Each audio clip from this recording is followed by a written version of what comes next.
In a scathing segment on The Daily Show, Jon Stewart didn't hold back as he lampooned Prince Harry for seemingly clinging to royal protocol at the 2025 Invictus Games by requesting to be addressed as Your Highness. This move, which Stewart described as out of touch and a desperate grab for relevance, has reignited debates about the Duke and Duchess of Sussex's post-royal life, particularly highlighting Meghan Markle's alleged orchestration of this controversial moment. The incident has stirred a pot of public discourse, questioning the couple's commitment to distancing themselves from royal formalities they once claimed to reject. The Invictus Games, founded by Prince Harry to honor and support wounded, injured, and sick servicemen and women, were meant to be a testament to resilience and recovery, not a platform for royal spectacle.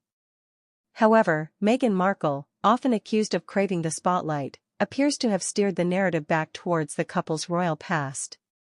Sources close to the event suggest that Meghan was behind the push for formal address, contradicting the couple's previous assertions of wanting a more private, less ceremonial life post-royalty.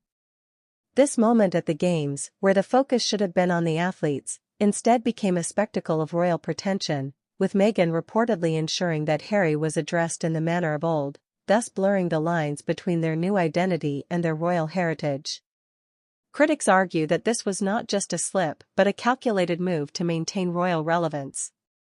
Meghan, who has been both praised and criticized for her influence over Harry, seems to have orchestrated this moment to keep the public's eye on them, even if it means overshadowing the very veterans the Games were meant to celebrate. The backlash was swift, with social media erupting in criticism, accusing the couple of using the Games for personal gain rather than genuine advocacy. Posts on X, formerly known as Twitter, reflected a growing sentiment of disillusionment among fans who once supported their break from the royal family, questioning if this was all just a facade to maintain their celebrity status. Moreover, this incident has fueled narratives of Meghan's alleged control over Harry's public persona.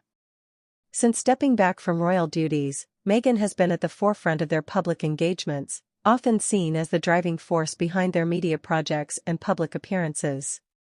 Her insistence on maintaining a semblance of royal formality at the Invictus Games, according to insiders, was a strategic move to carve out their niche in the celebrity world while still leveraging their royal titles.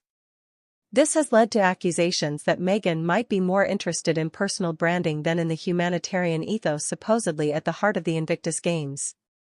The reaction from the British public and royal commentators has been particularly harsh. Many view this as a stark contrast to the couple's narrative of seeking a quieter, more independent life.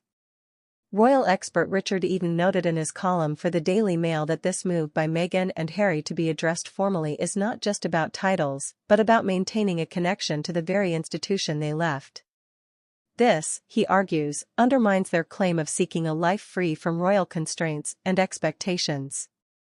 Further exacerbating the situation, Jon Stewart's critique brought to light the excessiveness surrounding the couple, from Meghan's reportedly large entourage and luggage at the Games, as mockingly highlighted by Stewart, to the apparent contradiction in their actions versus their public statements.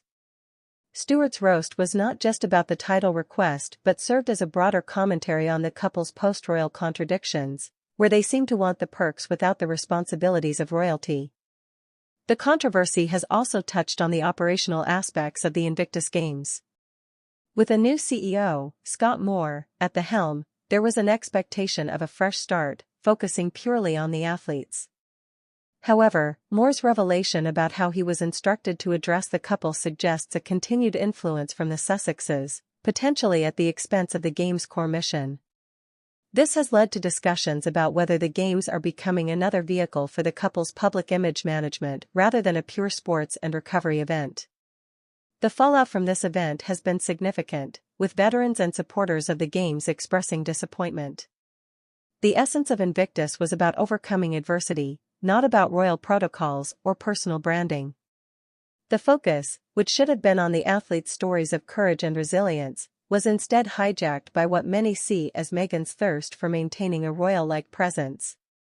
In conclusion, while the Invictus Games 2025 were meant to be a new chapter, the request to address Prince Harry as Your Highness has instead opened up old wounds and reignited debates about Meghan Markle's influence and intentions.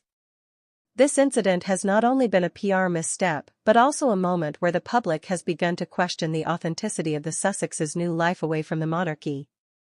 Whether this was a strategic play by Meghan or a mere oversight, it certainly has painted the couple in an unfavorable light, suggesting that perhaps the allure of royal recognition is harder to shake off than they might have hoped.